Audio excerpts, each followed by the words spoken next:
turunan ya dan integral ya, dan integral.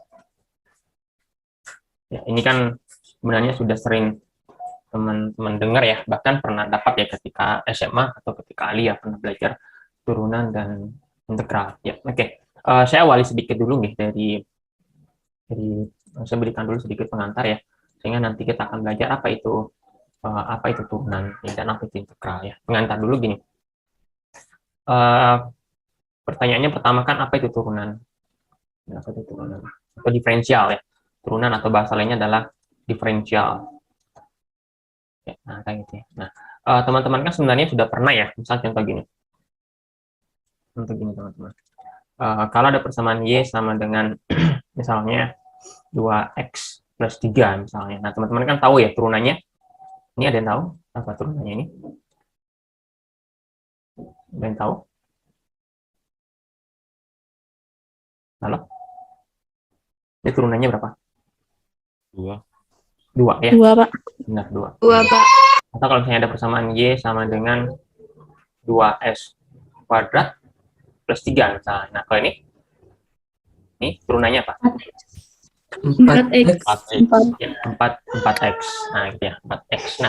Nah, ini yang menjadi pertanyaannya. Kalau teman-teman perhatikan, ini kan dua fungsi ya. Teman-teman sudah belajar fungsi kan sebelumnya ya. Ini kita sebut dengan fungsi linier ya, karena ini tidak nanti grafiknya lurus, sementara ini nanti hasilnya adalah fungsi non linier ya. Nanti garis grafiknya nanti akan melengkung ya. Nah, coba perhatikan, kalau di fungsi yang pertama ini teman-teman bisa lihat bahwa turunan atau diferensialnya itu konstan, tetap. Ya. Ini konstan. Ya, atau tetap. Sementara yang ini bervariasi, ya kan ya. Ini bervariasi. Nah, ini kan bervariasi kan ya. Bervariasi. Artinya bervariasi apa? Ya, turunan dari Y sama dengan 2X kuadrat plus 3 sama dengan 4X, yaitu akan beda-beda tergantung nilai X-nya. Yang gitu kan ya. Misalnya ini ya, jika X sama dengan 1, ya, maka untuk fungsi ini, dy dx-nya sama dengan berapa, teman-teman? Sama dengan? 4. 4 kan ya? 4. 4. Kalau X sama dengan 2, ya, maka untuk fungsi ini, dy dx-nya itu sama dengan 8. 8. Gitu kan ya, dan seterusnya. Dan seterusnya. Artinya apa? Turunan kalau fungsinya seperti ini, ya itu ternyata banyak. Ya, bervariasi nilai turunannya. Tergantung nilai X-nya. Tapi kalau yang pertama ini, dia konstan. Ya, turunannya cuma satu ini doang ya.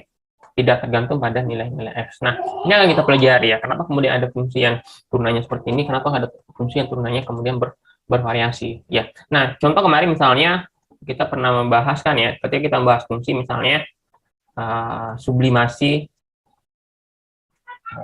kapur barus. Kapur barus. Kita kan pernah belajar ya. Masih ingat ya, C10, kemudian H16O, ini ya, kapur barus itu kan pada fase ini kan dia awalnya solid kan ya, padat. Kalau ini tersublimasi ya menjadi C10H16O misalnya, ya kok misalnya sih, maksudnya C10H16O gitu kan ya. Ini menjadi gas. Nah, kan gitu kan ya, ini menjadi gas. Nah, selama proses sublimasi ini kan massa berkurang. Ya, massa berkurang. Nah, coba kita analisis ya. Kemudian nanti kita buat turunannya seperti apa. Ya. Oke, misalnya gini. Tadi kan ini ya. Jadi C10H16O itu kan ya. Dalam fase solid berubah menjadi C10H16O gas gitu kan ya. Ini massa berkurang ya sebagai fungsi waktu. Nah, sebagai fungsi waktu gitu kan ya. Oke, coba kita lihat. Ya. Misal gini. Kita T dan M gitu kan ya. Jadi T dan M ya. Jadi ketika T-nya 0 ya, jadi kapur barusnya masih baru gitu kan ya. Anggaplah massanya 100. Gitu kan ya. Kemudian kita variasi, kita ukur sini setiap 2 jam misalnya, 0 kemudian 2 jam ya, kemudian 4 jam, 6 jam, 8 jam, 10 jam. Kita ukur. Ya, nah ternyata massanya ini misalnya Setelah 2 jam ternyata sudah berkurang menjadi 80. Ini sudah berkurang menjadi 60 setelah 4 jam. Setelah 6 jam berkurang menjadi misalnya 40 gitu ya. Kemudian setelah 8 jam sekarang sudah menjadi sisa 20. Setelah 10 jam habis. Nah, gitu kan. Nah, kalau kita buat grafiknya, kalau ini teman-teman buat grafiknya, maka nanti teman-teman akan dapatkan grafik yang seperti ini kan, linear nih nanti. Dia bentuknya linear, seperti ini. Grafiknya dia seperti ini kan. Ya, seperti ini. Nah, dia linear seperti ini ya. Kalau kita lihat trendline-nya, ya, maka kita akan dapatkan display caption. Nah, seperti ini kan. Nah, gini. Nah, coba sekarang andaikan misalnya kita pakai camper merek lain. Ya, camper merek lain misalnya. Nah, camper merek lain ini, setelah kita coba, kita ukur dengan cara yang sama seperti ini. Ya. Jadi P-nya kita variasi seperti ini. Ya. Nah, sama-sama awalnya 100 gram juga. Nah, gitu ya. Kemudian kita buka, kita biarkan paradornya terbuka, maka kemudian tersublimasi ya dari fase solid menjadi fase gas. Ini. Nah, ternyata setelah 2 jam, ini kemudian turun drastis ya. Dia bisa sampai 64 gram. Dia turun 36 gram kan ya. Nah, setelah itu kemudian turun lagi jadi 36 misalnya sini. Ya. Gitu. Setelah itu turun lagi, sekarang jadi 16. Setelah itu turun lagi jadi 4. Setelah itu turun lagi habis. Nah, kalau ini kita buat grafiknya, maka nanti teman-teman akan dapatkan grafik sini. Ya. Di insert ini. Nah, dia grafiknya seperti ini. Bisa geser dulu ya. Bisa geser ke sini. Salah. Nah, ini dia. Nah, ini kalau kita buat grafiknya seperti apa? Oh, nanti dia ternyata grafiknya dia seperti ini ya. Jadi kita pakai formula aja. Oh, ternyata dia seperti ini grafiknya. Dia melengkung, gitu kan ya. Melengkung artinya dia non linear. Nah, apa bedanya? Ya, apa bedanya? Bedanya nanti di turunannya. Ya, nanti akan berbeda di mana? Di turunannya. Ya, nah coba teman-teman perhatikan. Kalau ini ke sini turun nggak? Turun kan ya? Iya, turun. Benar ya? Kemudian ke sini turun lagi. Nah, iya, kan gitu kan ya? Ya, kemudian ini turun lagi ke sini. Ya, kemudian ini turun lagi ke sini. Kemudian ini turun lagi ke sini. Dia turun. Iya, tapi ini turunnya ini selalu sama. Berapa turunnya, teman-teman? Dari 100 menjadi 80, turunnya berapa? 20. Ya.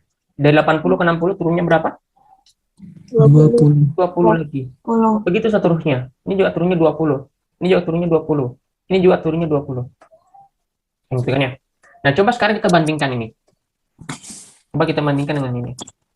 Ya. Nah, ini dari 100 ya. Dari 0 sampai ke 2 jam, 0 ke 2 jam ya. Ya, dia turunnya berapa ini?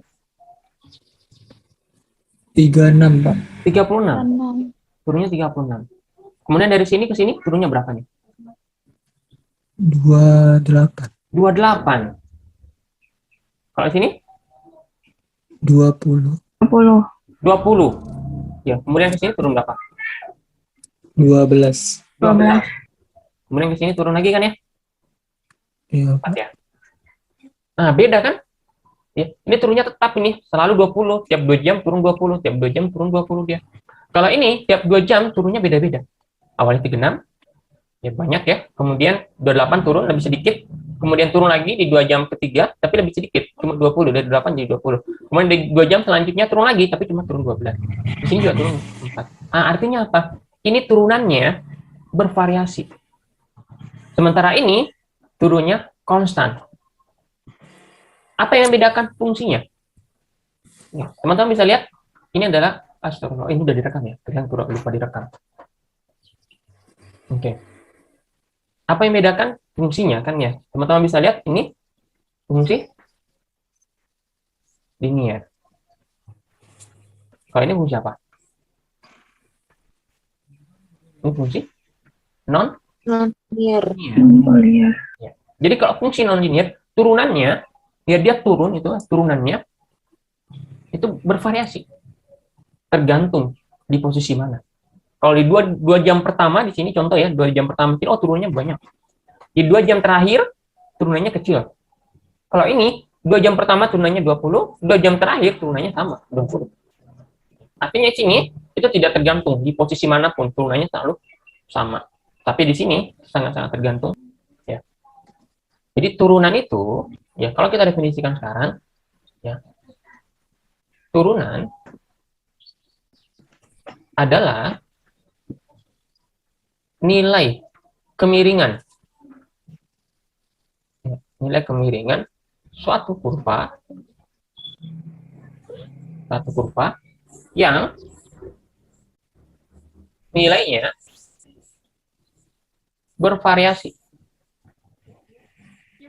jika fungsi non-linear ya, atau konstan ya, tetap jika fungsi linear. Nah, gitu. Jadi nilai kemiringan, masuknya apa nilai kemiringan? Yang tadi, yang tadi kan ya?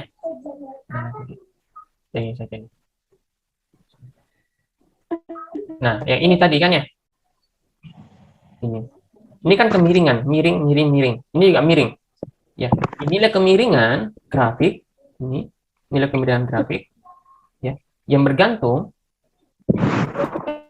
apa namanya? Yang bervariasi ya. Jadi nilai miringnya, ini kan miring ya. Jadi saya ulangi. Ya. Jadi nilai kemiringan grafik ya. Yang kalau dia fungsi non linear, ya, maka ini bervariasi nilai kemiringannya ini. Ya, nilai kemiringan dari sini ke sini. Untuk suaranya enggak ya.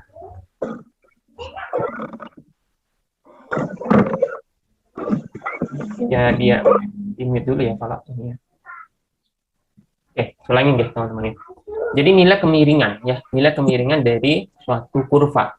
Nah, kalau teman-teman perhatikan ini dari titik 100 ya, kemudian turun ke sini, ini kan miring. Nah, nilai kemiringan ini itu ada nilainya. Kalau di sini kita lihat dia miringnya turun 36. Ya, bandingkan dengan ini. Ya kan ya? Kemiringannya ini tentu beda dengan kemiringannya ini kan ya? Yang turun 4 ini. Kalau yang turun 36 ini sangat miring, makanya dia turunnya 36. Tapi kalau yang turun 4 ini lebih landai. Yang itu kan ya? Maka kalau dia fungsi ini ya, maka nilai kemiringannya akan beda-beda. Ya, di awal dia sangat miring, kemudian di sini kemiringannya sudah melandai. Tapi kalau ini ya, yang turun 20 di sini dengan di sini yang terakhir turun 20, nilai kemiringannya sama. Tidak berbeda.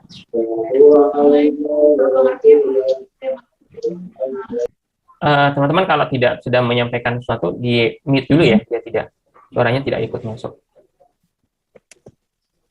Ya, jadi tetap standby ya, tetap standby di apa di layarnya ya. Ingat teman-teman kalau kemudian, oke ya, kita teruskan ya.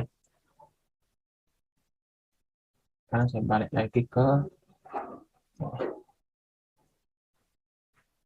oke gitu ya. Jadi nilai kemiringan ya. Ini ya, jadi nilai kemiringan suatu kurva yang nilainya bervariasi jika fungsi tersebut linear, fungsi tersebut non-linear atau konstan jika fungsinya linear. Ya, nah maka kita akan membahas dua hal ini. Ya, pertama kita akan membahas fungsi, kita akan bahas turunan fungsi linear. Ya, dan nanti kita akan membahas turunan fungsi non-linear. Ya, yang pertama kita bahas dulu turunan fungsi linear. Ya, oke, saya gambarkan lagi grafik yang tadi. Oke, ya, misalnya kita punya grafik seperti ini Y, ini X, gitu kan ya. Kemudian kita buat fungsi linear. Nah, ini fungsi linear, saya ganti biru. Ya, kita buat fungsi linear. Nah, ini fungsi linear. Kan ya. Nah, sama tadi ini juga miring kan ya. Ini miring. Nah, miringnya dari titik sini ke titik sini itu sama miringnya. Ya, karena dia fungsi linear. Ya. Oke, kita akan membahas bagaimana cara menentukan nilai turunan ya pada fungsi linear. Ya. Nah, contoh misalnya seperti ini. Kalau misalnya saya buat misalnya gini teman-teman. Misalnya di sini X1. Ya, atau gini. Sorry. Misalnya ini fungsi ini misalnya persamaannya adalah Y sama dengan MX ya. Nilai M-nya kita tidak tahu. Gitu kan ya. Jadi nilai kemiringannya kita tidak tahu. Nah, Nah, sekarang kita menentukan nilai kemiringannya. Ya, jadi misalnya gini. Sini adalah titik X1. Ini adalah titik X2. Ya. Maka kalau kita buat ini, dapat titik ini, kita tarik garis ke sini. Maka di sini adalah Y. Y berapa, teman-teman? Halo? 1. Y1. Ya. Ini juga sama. Kalau kita tarik ke atas, ini ya. Kemudian kita ke sini. Maka ini adalah Y2. Gitu kan ya? Ini adalah Y2. Oke. Nah, kemudian kita tahu bahwa delta Y itu adalah berapa? Y2 dikurangi dengan Y1 kan ya? Y1. Ya. Kalau delta X sama dengan X2 dikurang X2. X1. Gitu kan ya? Maka jarak antara ini ke sini itu adalah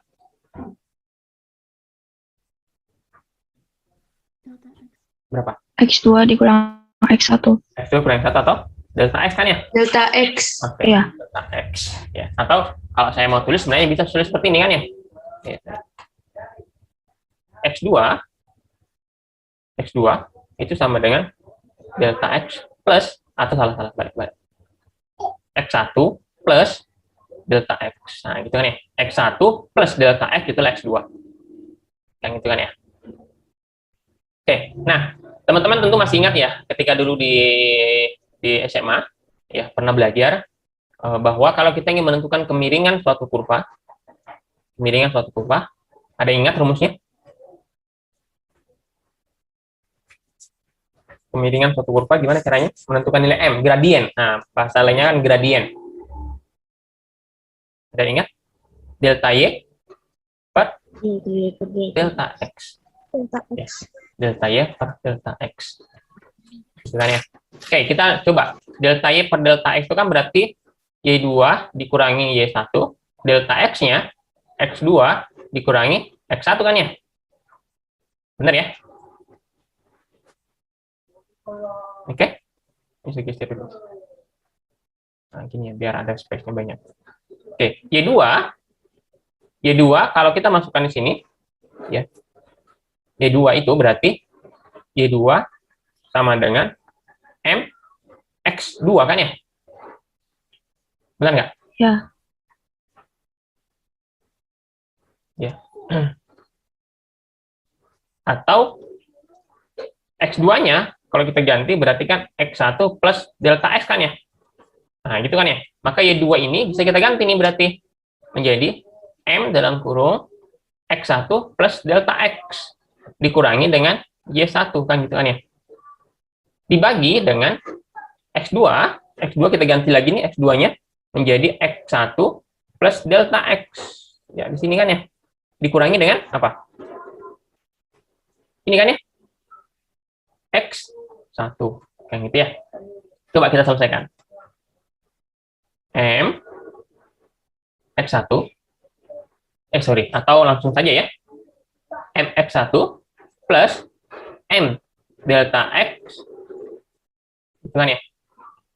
Oh, sorry. Seharusnya tadi Y1-nya kita ganti ya. Jadi kalau Y1 di sini berarti M X1 kan ya? Ya, jadi Y1, maka harusnya adalah M X1 kan ya? Kan Y sama dengan MX. Berarti kalau Y1 berarti MX1 kan ya? Kan gitu. Ya, paham ya? Oke. Ini kemudian kita bagi dengan X1 dikurangi X1. Berarti kan bisa hilang. Ini X1 ini dikurangi dengan ini kan ya? Berarti dia bisa hilang. Berarti di sini di sisanya delta X kan ya? Benar ya? Oke? Iya, Iya, Pak. Kemudian MX1 ini dengan M1 ini bisa hilang kan ya? Oke? Iya, Iya. Pak. Oke. Berarti sekarang kita dapatkan bahwa M itu sama dengan M delta X per delta X ya. Nah, delta X-nya juga bisa kita hilangkan. Ya, delta X-nya juga bisa kita hilangkan. Ya. maka kita peroleh, ya, kita bisa membuktikan bahwa, sebentar ya. Kita bisa membuktikan bahwa benar delta Y per delta X, ya, delta Y per delta X itu sama dengan M. Ya. Jadi kita bisa membuktikan di sini kan ya, bahwa jadi kesimpulannya adalah delta Y per delta X itu sama dengan M. Ya, oke. Nah, ini kita simpan dulu, nanti kita balik lagi ke sini. Ya, ini ya. Kita terbuktikan ya. Jadi kita bisa membuktikan bahwa delta Y per delta X itu sama dengan M, atau M itu sama dengan delta Y per delta X. Gitu kan ya. Oke. Nah, ini terbukti. Ya, bahwa delta Y per delta X sama dengan M. Oke. Nah, nanti kita akan balik lagi ke sini. Ya, jadi ini belum selesai sebenarnya ya. Saya sekarang akan masuk dulu ke fungsi non-linear. Nanti kita balik ke sini. Ya. Bagian C dulu, saya masuk dulu ke fungsi non-linear. Fungsi non-linear. Oke, caranya sama. Sekarang saya akan buat sebuah kurva. Ya, sebuah kurva.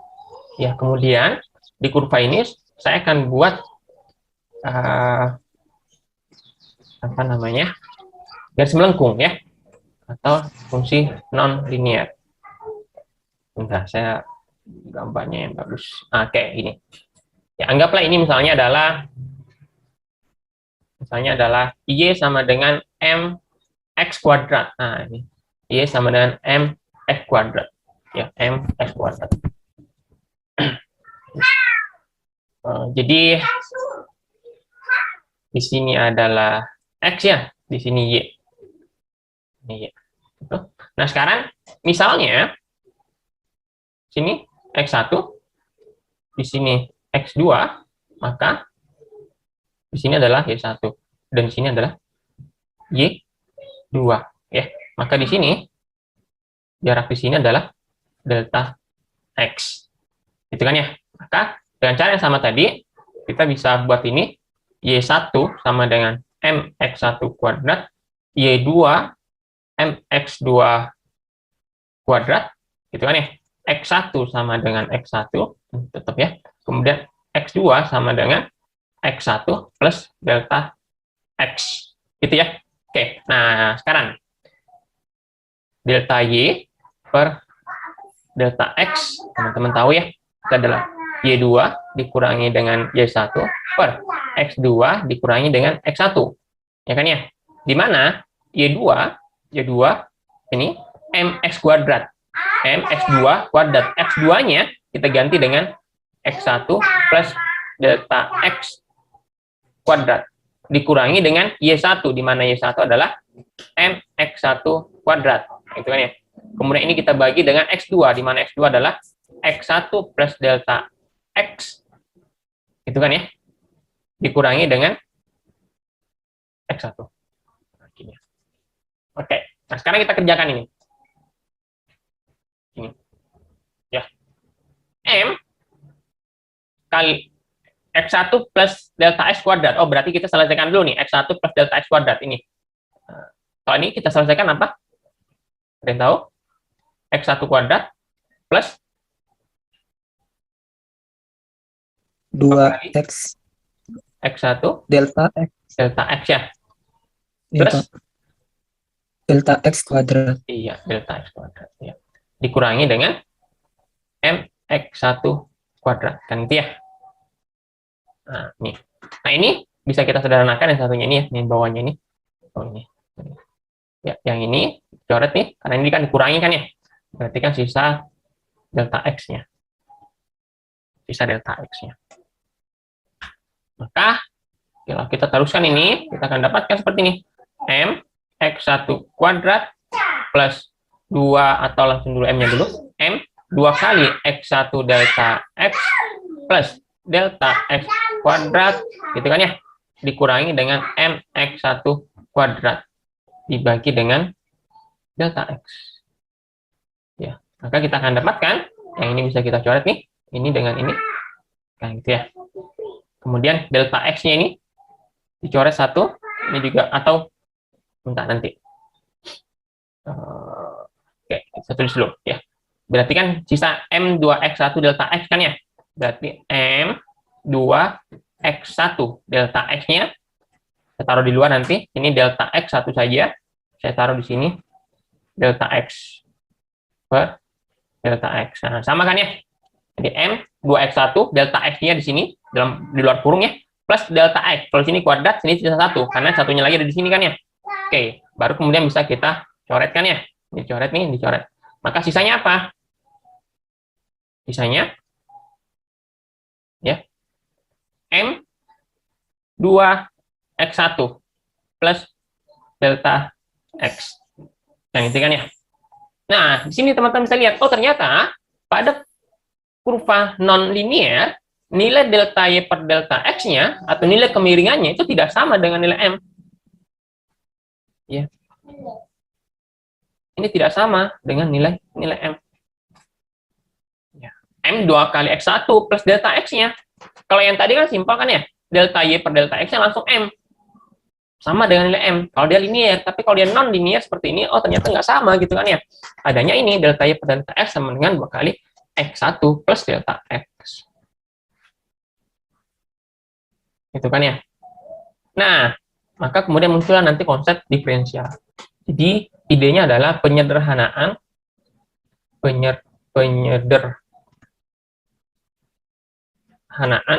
kemiringan kurva non linear. Oke. Tadi kan delta Y per delta X ya. Sama dengan berapa tadi? Apa tadi? Y2 Bukan. Yang non linear, Apa? M M2X1 plus delta X. plus delta X. Nah, ini mau disederhanakan. Ini mau disederhanakan. Ya. Kan terlalu panjang nih kalau seperti ini. Kalau yang linear kan simpel, cukup M-nya saja. Kalau yang non linear agak panjang ya. Ada 2 komponen ya, M2X1 plus delta X-nya. Nah, ini mau kita sederhanakan. Cara menyederhanakannya, hilangkan dulu ininya, delta X-nya. Gimana cara menghilangkan delta X-nya? Ya, caranya yang pertama adalah hilangkan dulu delta X-nya. Jadi, hilangkan delta X-nya. Atau dianggap hilang. Nah, gimana caranya bisa dianggap hilang? Nah, gitu. Gimana caranya delta X itu bisa dianggap hilang? Gitu. Oke, saya berikan ilustrasinya seperti ini, teman-teman. Atau saya kesini kayak enggak usah ya, sini. Dia tidak rusak kurvanya. Gini, teman-teman. Kalau saya buat garis seperti ini garis ya. Kemudian di garis ini kita buat titik X. Ini X1. Di sini adalah X2. Yang itu kan ya. Maka selisih jarak ini dan ini kita sebut apa? Sebut apa? Selisih jarak ini disebut dengan Delta X. delta X. Disebut dengan delta X. Benar ya. Disebut dengan delta X.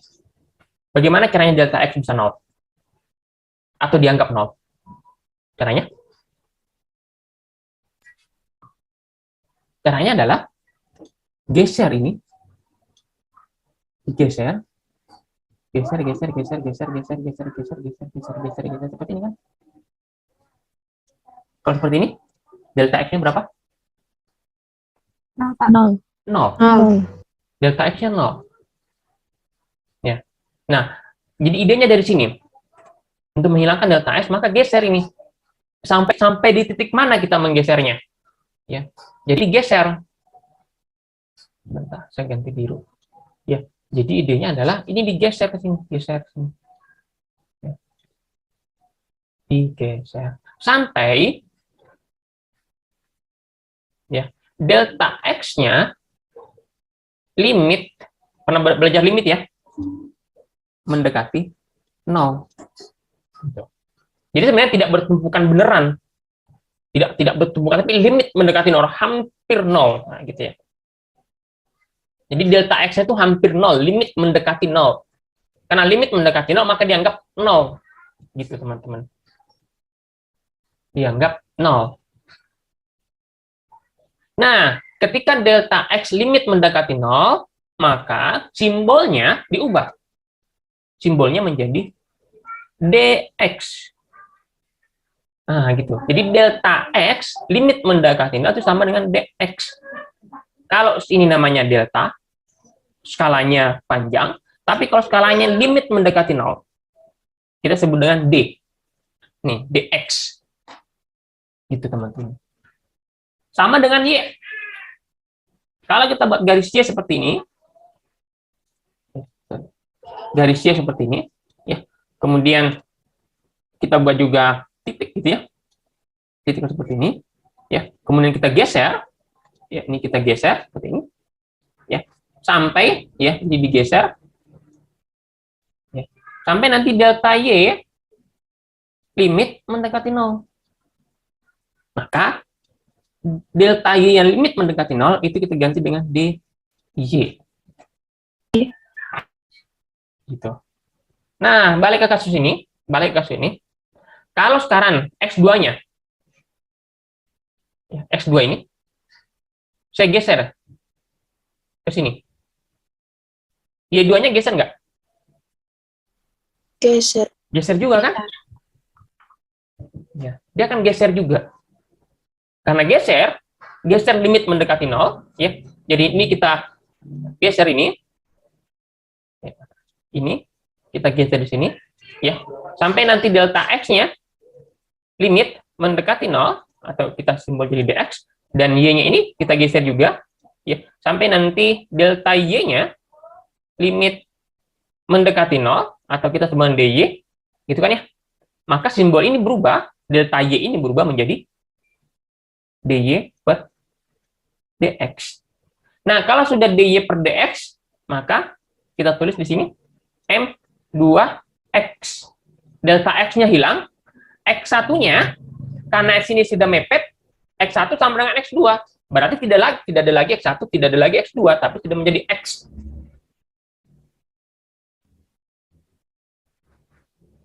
Oke? Bisa dipahami sampai di sini atau ada pertanyaan dulu?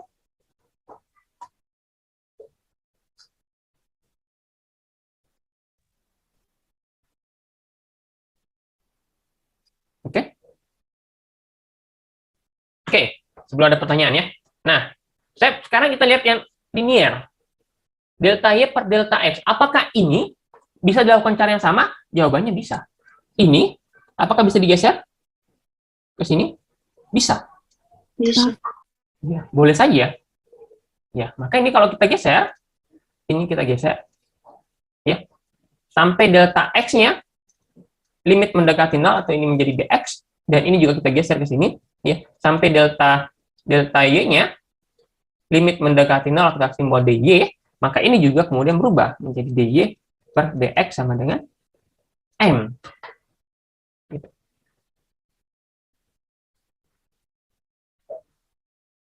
Ya.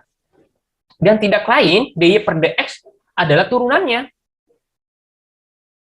Ya, adalah turunan dari y sama dengan mx. Turunannya dy per dx. Turunannya dy per dx sama dengan m. Gitu. Dan ini juga sama. Tidak lain, m2x adalah turunan dari y sama dengan mx kuadrat. Nah, gitu. Jadi apa maksudnya? Turunan itu, ya, adalah nilai kemiringan suatu kurva. Ya, nilai kemiringan suatu kurva. Saya tambahkan kalimatnya. Di sini ya, saya tambahkan kalimatnya, warna biru. Pada titik tertentu. Sorry. Ya, pada titik tertentu. Nah, gitu. Jadi bukan pada interval, tapi pada titik tertentu. Kan kalau dx itu kan sebenarnya titik. Dx itu kan sudah titik. Karena antara x1, x2 itu sudah mepet, sudah limit mendekati 0 selisihnya. Berarti dia sebenarnya sudah membentuk dua titik yang bertumpukan, atau sudah pada satu titik yang sama. Nah, Jadi turunan itu adalah nilai kemiringan suatu kurva pada titik tertentu, bukan interval. Bukan interval lagi. Tapi pada titik tertentu, yang nilainya itu bervariasi kalau dia fungsi linear. Bervariasi kan ini? Ini kan bervariasi nih. M2X ditentukan oleh nilai X-nya. Ya. Tapi dia akan konstan tetap kalau dia fungsi linear. dy per dx dari y sama 2, y sama dengan mx, itu cuma nilai m-nya doang. Tidak ada variabel x-nya. Artinya dia tetap konstan. Oke, ada pertanyaan mungkin? Bisa dipahami pengertian dari turunan? Insya Allah, Pak. Ya, bisa kan ya? Ya, itulah pengertian dari turunan. Jadi nilai kemiringan pada titik tertentu. Ya. Jadi kalau kita buat titik, saya buat titik misalnya, nah di sini, maka di titik ini miring. Berapa nilai kemiringan di titik ini? Itulah turunan. Berapa nilai kemiringan di titik ini? Itulah turunan. Berapa nilai kemiringan di titik ini? Itulah turunan. Ya. Jadi bukan lagi interval dari sini ke sini. Bukan lagi seperti itu. Kalau ini kan kasat mata langsung kelihatan gitu kan ya. Oh ya, ini jelas nih. Ya kan ya. Ini benar-benar miring gitu kan ya. Kalau ini nggak kelihatan miringnya, tapi situ ada kemiringan. Yang kemiringan itu disimbol dengan dy per dx. Kalau ini simbolnya adalah delta y per delta x. Kita sebut gradien. Tapi kalau turunan itu adalah pada titik tertentu. Ya. Kalau di sini dia konstan di fungsi linear. Nah, pertanyaan sekarang, kenapa harus pada titik tertentu? Kenapa bukan pada interval saja kita definisinya? Kenapa turunan definisinya harus pada titik tertentu, bukan pada interval tertentu? Karena kalau pada interval tertentu itu tidak mungkin. Tidak mungkin di mana? Di fungsi non-linear. Apakah kita bisa mendefinisikan kemiringan pada interval tertentu di fungsi non-linear? Nggak bisa. Pertanyaannya contoh. Berapa kemiringan dari titik sini ke titik sini? Berapa? Jawabannya susah untuk dijawab. Karena kemiringan di sini juga bervariasi kan? Dari titik sini, titik 1, ke titik sini, titik 2, kemiringannya bervariasi. Nggak cuma satu kemiringannya. Di sini sangat miring, di sini melandai. Benar nggak? Berarti nggak bisa pakai interval dong. Ya kan ya? Bahkan pun kalau ini kita bagi 2, kalau teman-teman ini bagi 2, nah bagi 2 di sini. Titik 1 sampai titik 1,5. Di sini, di sini. Titik 1,5. 1,5 di sini. Berapa kemiringan dari sini ke sini? Jawabannya juga sama. Bervariasi. Banyak. Di sini lebih miring, di atas ini dibandingkan di bawah. Kan gitu kan ya? Jawab pertanyaannya sekarang, kapan kita bisa memperoleh nilai kemiringan yang tidak bervariasi lagi? Kalau pada kurva non-linear. Jawabannya pada titik tertentu. Ya kan ya? Pada titik tertentu. Kalau pada titik ini, berapa kemiringan di titik ini? Jawabannya jelas nanti. Ya, tinggal kita kalikan dengan X-nya kan?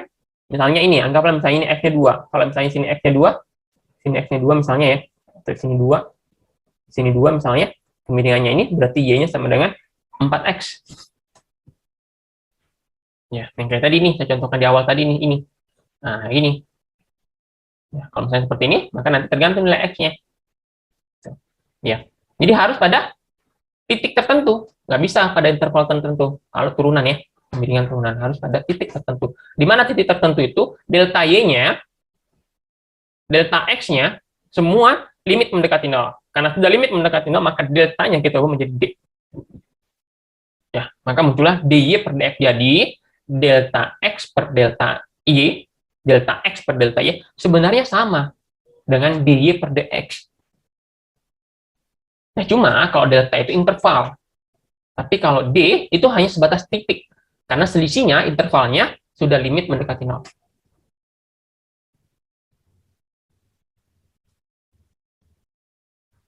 Oke? Ada pertanyaan mungkin? Silakan jika ada pertanyaan dulu.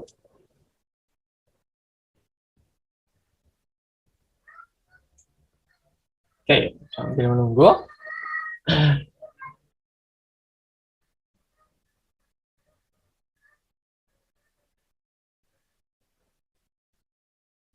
Ya, jadi teman-teman sudah tahu kan ya apa definisi dari turunan atau diferensial ya.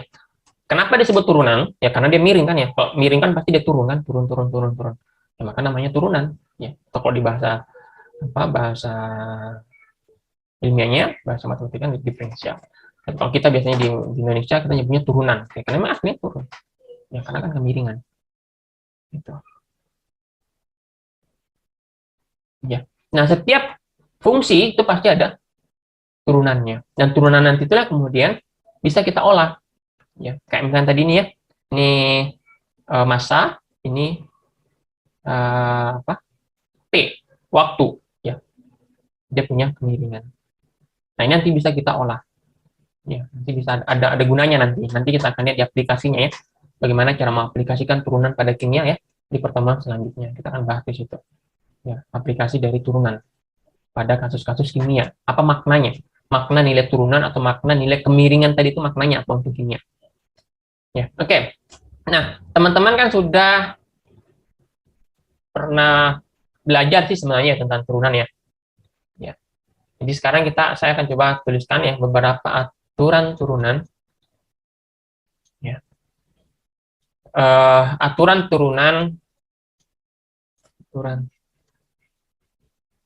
turunan yang penting ya pada kimia. Nah, ini. Ya. Sebenarnya kan kalau ini kan tadi fungsinya adalah Y sama mx kuadrat. Nah, dengan pendekatan cara seperti ini, kita bisa dapat turunannya dy per dx itu adalah m2x. Ya, tapi kan ini panjang nih ya. Ini panjang.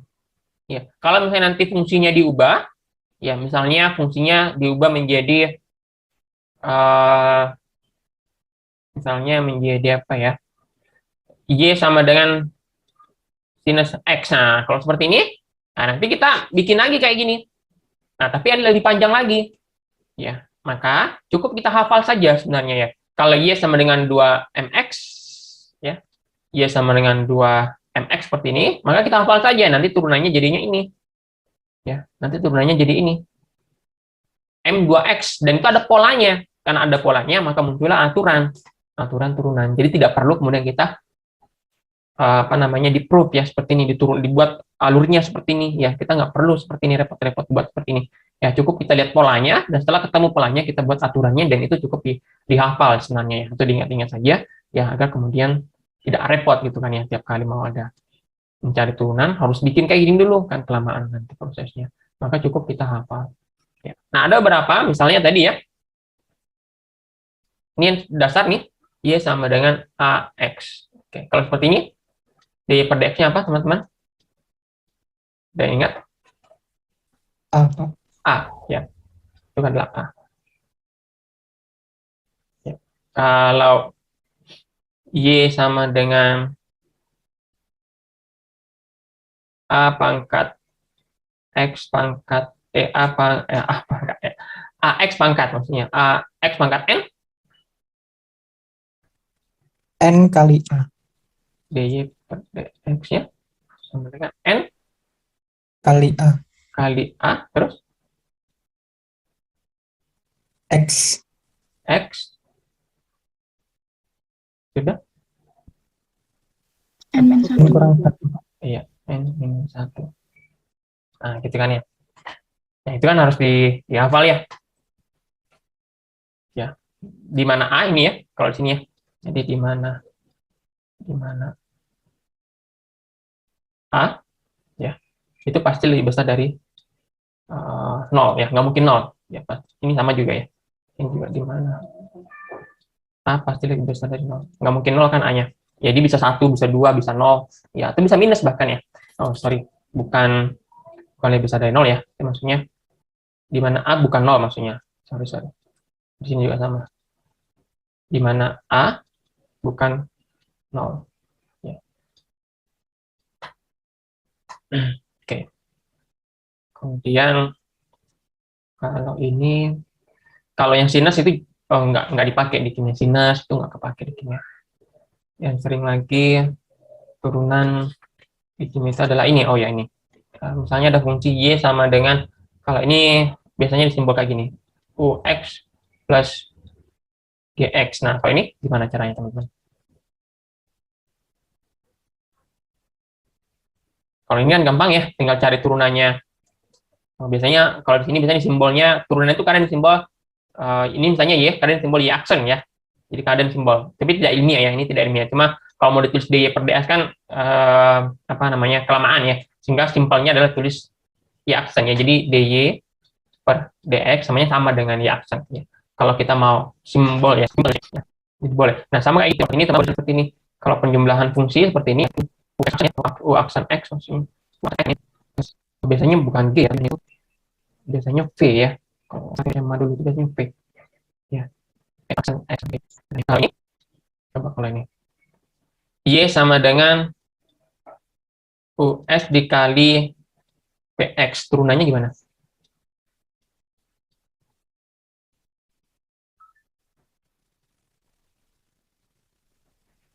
Gimana turunannya nih? U aksen X U aksen X dikali V kali V ditambah ditambah UX UX dikali turunan P ya, P aksen ya berarti ya. ya Pak. Oke. Kemudian kalau ini, nah kalau ini U aksen Y aksen sama dengan U aksen dikali V dikurang U dikali V aksen per V kuadrat. X per P kuadrat ya. Iya Pak. Oh, sorry. PX kuadrat gitu kan ya. Yang itu ya. Nah, kalau seperti ini kan sebenarnya teman-teman cukup hafal ya sebenarnya ya. Tapi sebenarnya untuk memperoleh rumus-rumus ini, ya ini 1, 2, 3, 4, 5, yaitu berasal dari cara seperti ini tadi. Ya, cara ini sebenarnya. Makanya ini terlalu panjang ya. Jadi berasal, kita bikin dulu delta Y per delta X-nya. Setelah itu, baru kita limit mendekati 0. Nanti ketemu DY per DX-nya. Nah, kan nanti ketemu lah rumus-rumus ini. Gitu ya. Satu lagi itu yang sering juga ini. Bentar nih.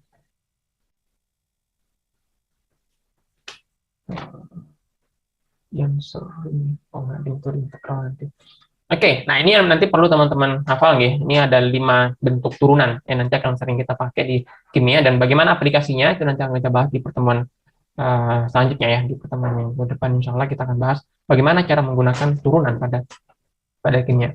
Oke, nah yang terakhir kita bahas itu adalah ini ya, integral. Integral mengembalikan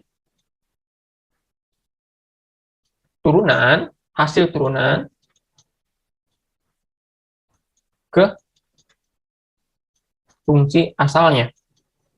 Ya, ke fungsi asalnya.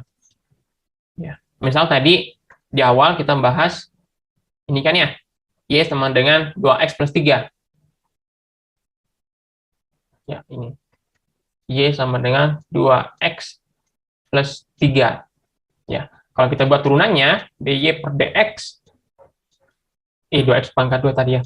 Maka kita tulisnya 4X kan ya? Ya. Kita tulisnya 4X. Sebenarnya 4X plus 0 ya sebenarnya ya. Karena 3 itu turunannya nanti 0. 4X plus 0. Atau cukup kita tulis 4X. Gitu kan ya. Nah, tapi kadang kemudian yang dimunculkan itu hanya turunannya saja. Sehingga kalau ini dihapus, ya kemudian sini titik-titik di sini, ya kemudian kita diminta untuk mengembalikan fungsi ini ke sini, maka jadi tanda tanya kan ya. Ya, maka ini ya diselesaikan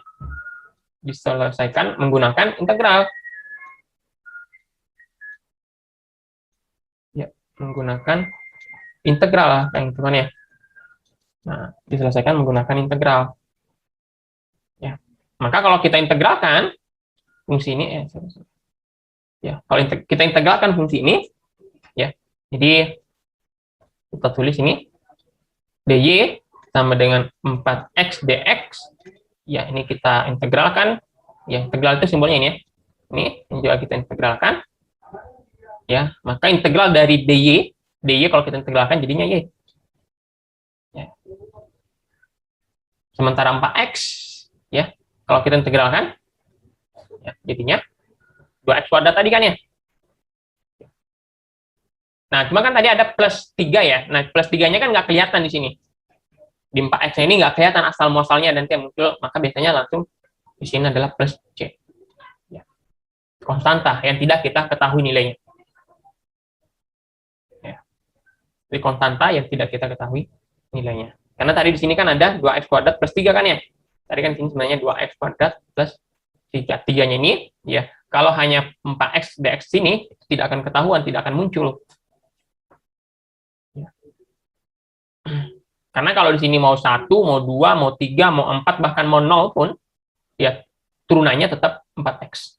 Turunannya 4x. Maka sini sebenarnya ininya bebas selama dia adalah konstanta. Bisa 0, bisa 1, 2, 3, ya. Minus juga bisa, minus 1, minus 2, minus 3 itu bisa. Bebas. Nah, kalau kita turunkan, semua yang bebas tadi itu, semuanya 0. Ya, sehingga kalau 0 ini, mau kita balikkan ke konstanta di sini, ya maka tidak ada caranya, ya maka cukup ditulis plus C, di mana C ini ya bebas nanti, selama dia dalam bilangan konstan.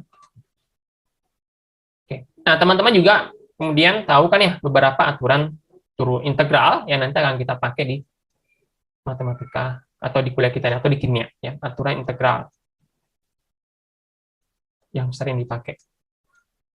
Nah, ini perlu dihafal ya. Tidak banyak ya kalau integral itu sedikit. Misalnya kalau ada fungsi turunan kayak tadi ya, ini misalnya apa kira-kira ini? Ya kalau dy kita integralkan, ini kita integralkan, atau integralnya tulis merah ya, biar kelihatan. Ini kita integralkan, ini juga kita integralkan. Ya, nah ini kalau dy kalau integralkan jadinya y kan ya, yang itu kan ya. Kemudian a karena tidak ada variabelnya, cuma a doang kan ya, tidak ada x di sini, berarti dia tetap a. Dx kalau kita integralkan dia jadinya x, itu kan ya, plus c. Ya. C ini nanti bisa 0, bisa minus dan seterusnya, itu bebas. Itu kan ya. Ini satu. Nah yang kedua, yang sering juga muncul adalah yang tadi ya, dy, kemudian di sini n x pangkat m dx. Nah, ini juga sering muncul. Yang tadi nih, yang ada pangkatnya nanti. Ya, kebetulan kalau sini kan yang pangkat 1 ya. Ini ada variabel x-nya. Di mana m ini ya, itu pangkat ya, asal bukan 0. Ya, di mana m ya. Di mana m atau n ya, itu bukan 0. Oke, nah kalau seperti ini gimana? Maka kalau kita integralkan, ini diintegralkan, ini juga kita integralkan, ya. Maka nanti ada aturannya kan ya. Kalau dy kita integralkan sama kayak tadi yaitu y, hasilnya adalah y, ini y. Nah kalau ini ada aturannya kan ya, teman-teman.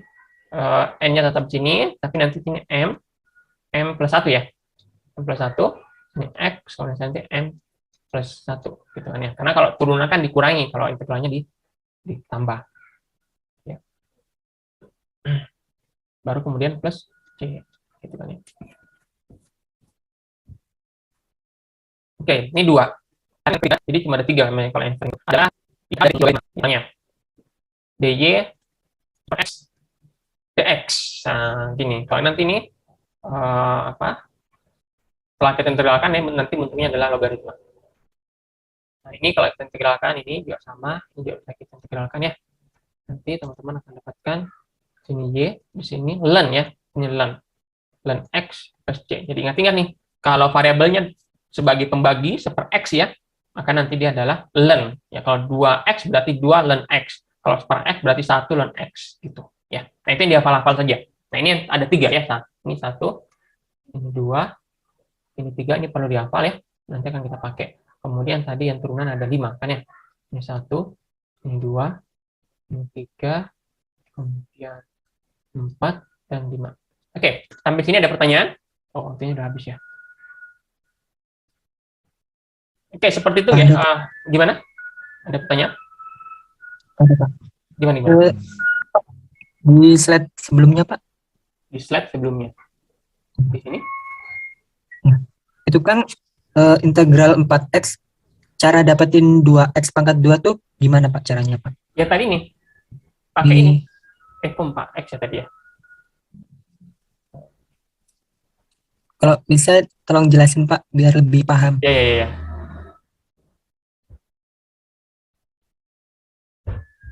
Bentar.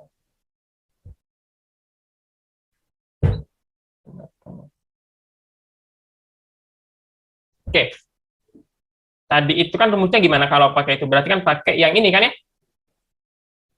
Iya Pak. Tapi kok jadinya, saya keliru ya jadinya. Bentar, saya benar kan?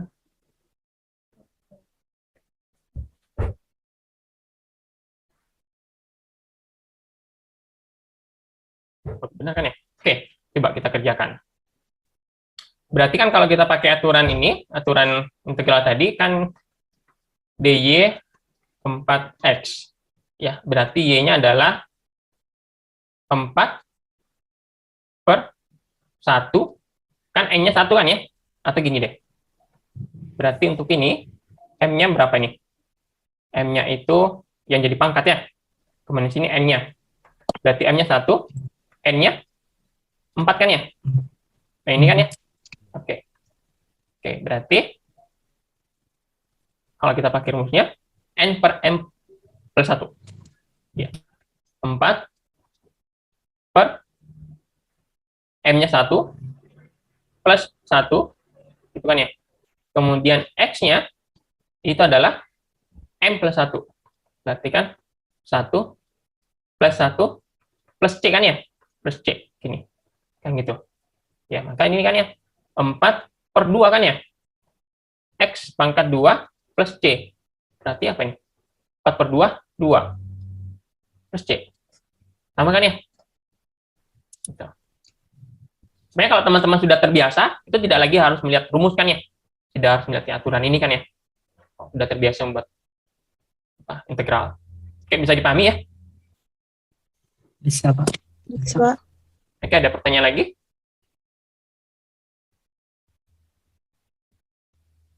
Ya, nanti memang perlu latihan ya, perlu teman-teman latihan, dan latihannya sebenarnya adalah integral dasar ya, karena itu yang nanti akan kita pakai di kimia. Ya, jadi apa namanya, poinnya nanti mungkin bukan di integralnya, malah itu di kimianya, tapi jadi teman-teman sudah harus familiar sekali dengan integral ya, untuk membiasakan diri. Baik, sekira itu ya teman-teman semua materi kita untuk pagi hari ini ya, kita sudah lewat 4 menit ya, mudah-mudahan bisa dipahami dengan baik. Kita tutup, alhamdulillah.